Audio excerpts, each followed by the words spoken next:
Welcome back, Dr. J. Marvin Herndon with us.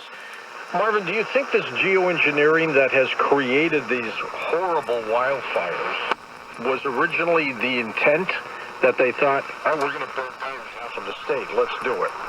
Yep. No, I think the original intent was to steal real estate, to learn to control the weather. I mean, the idea was sold to people, sold to the politicians, that, oh, well, we're going to compensate for global warming because, after all, particles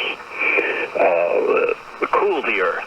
Big charade. That's not true. They heat the upper atmosphere, which prevents some of the heat from being removed from the Earth by convection.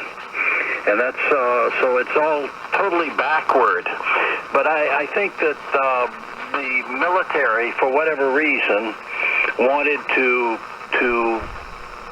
control the flow of moisture in from the Pacific. Now, you asked the question whether that's the original intent is to destroy California. I don't know that answer.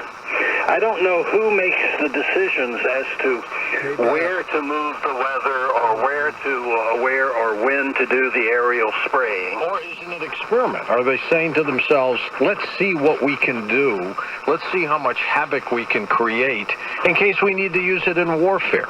That could easily be, but my guess is that somewhere along the line, some deep state operatives are saying, let's create havoc in America and in Europe and in other Western civilized countries so that people will be forced to allow the UN to take control of the burning of fossil fuels and to be able to tax the fossil fuels. So I think there's these kind of motives at play, and then there's certainly vast sums of money to be made in can you imagine the contracts that are out for the aerial spraying? I mean, they're talking about annually maybe 10 to 12 million tons of coal fly ash being dumped in the air over our country, and the jets that do that, and both the military and their contractors, I mean, they're vast sums of money. I mean, everybody's in here for something, but nothing for the American people. And that is, I mean, people are being deceived. I mean, we're being poisoned. And the worst is these particles affect the very young and the very old. Doing horrible things to our children. They're out playing in the street or in the yards while the stuff's being sprayed. They spray every day because the particles do not stay in the upper atmosphere. They mix with the air we breathe and come to Earth. And so you're being exposed to these poisons. In 2008, somebody asked the government of China about the 2008 Olympics that they're going to host, the Summer Olympics. And they said, what about the weather? What if something happens and, the weather makes these games get canceled? And the answer was, don't worry about the weather. We can fix that. Yes. So even the Chinese have been doing this. Everybody's been doing it. And the point is that nobody can do it without harming people and harming our planet. I mean, what's happening, the forests around the world are dying. We're seeing this in California. The Torrey pines, the rare Torrey pines in San Diego are dying. The evergreens up the coast are dying. The trees throughout Colorado are dying because what they're spraying poisons the ground. The moisture that absorbs these chemicals from the coal fly ash lands on the needles or the leaves and becomes concentrated there, then drips down to the roots and poisons them. Birds are being killed. Insects are being killed. I mean, we are quite literally destroying life on planet Earth. Meanwhile, people have watch the mainstream news every night, and think nothing of what's going on in the air, and they're being deceived, somebody should be telling them the truth. Well, that's what we've got you here for, Marv. Well, I was going to say that's why we have Coast to Coast. We're not going to back down. Let's take some calls for you. They're lining up. Let's start with Sean in Fairfield, California, first-time caller for us. Hi, Sean. Welcome. Hey, good evening, George. First off, I'm praying for everyone affected by the fires out here. It's been pretty terrible. I'm an Air Force pilot. I fly over California a lot. It's part of my job to know all the onboard systems, how they work, operate all the controls, and there's pretty much nothing that happens on my jet I'm not aware of. I inspect the aircraft outside and inside before every flight.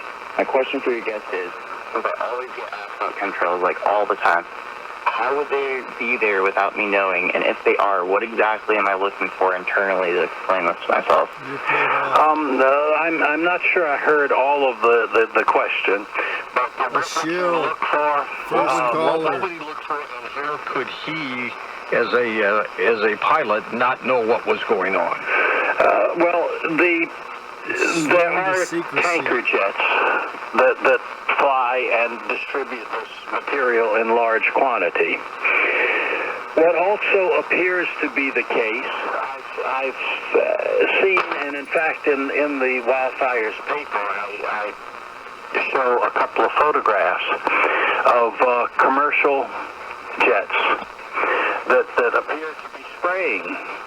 Now, I suspect, there was a video, a YouTube video done in Italy.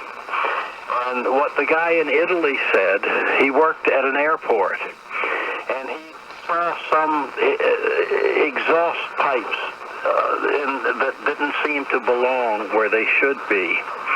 And what he came up with was the idea that they are in some of these commercial jets that are actuated automatically by pressure. And he believes that the people who maintain those are the people who maintain the toilet systems in planes, because nobody seems to bother with that part of the plane. That would be interesting to look into and document. I should mention that my website is nuclearplanet.com, and the reason I mentioned it is because we have right in the first place, I have and just as you open the page, there's in red print, there's scientific and medical humanitarian publications. Click here. And if you click there, you'll be taken to a set of scientific articles that we've published, many of them co-authored with my physician friend. And these tell a pretty complete story of what's going on and how this is affecting the environment. I would welcome people to tell the truth and to make the observations and to blow the whistle on any activities that are going on. If you go to the California Wildfires paper, which is about the sixth one down on that page, you'll see some images. One image of a U.S. Air Force tanker jet spraying. Another image is one of a commercial airline that's spraying, and you'll see the markings. They put what, tanks on those planes, right? Well, on the commercial planes, they may have some tanks hidden somewhere. It's conceivable that they could mix something with the fuel as well. I don't know how they do that. I mean, you could have something begin to mix with the fuel. The whole idea is to put particles into the air, because that's what keeps the raindrops from getting big enough to fall to earth. Let's go to James in Eureka, California now, west of the Rockies. James. Yeah, I just want to mention something, then I have a question. But I live just maybe 100 miles from Mount Shasta. And Mount Shasta had a city council meeting with attendance, and it was all on chemtrails. Speaker Dave Higginson. Yep, he's been on our show. 5 or 6 scientists, some of them had multiple degrees. And what they're finding is large amounts of aluminum. And barium. Is in the soil, in the lichens, in the water, and even in the snowpack on Mount Shasta. And the thing I wanted to mention also is that Coast to Coast has been covering this subject since about 1994. Yep. And I remember going to Ventura, California, and watching the chemtrails because I heard a show about it back in 1994. And another thing that these scientists are finding in the fallout from this spray, besides aluminum, is freeze-dried blood platelets. That's interesting. I wonder what that would do. Well, that's a good question. I think these blackouts programs are piggybacking other experiments on the same thing. Good point. They have film I think I would probably agree with you on that. that show the spray equipment, and it's coming out of part of the wing where the engines are not.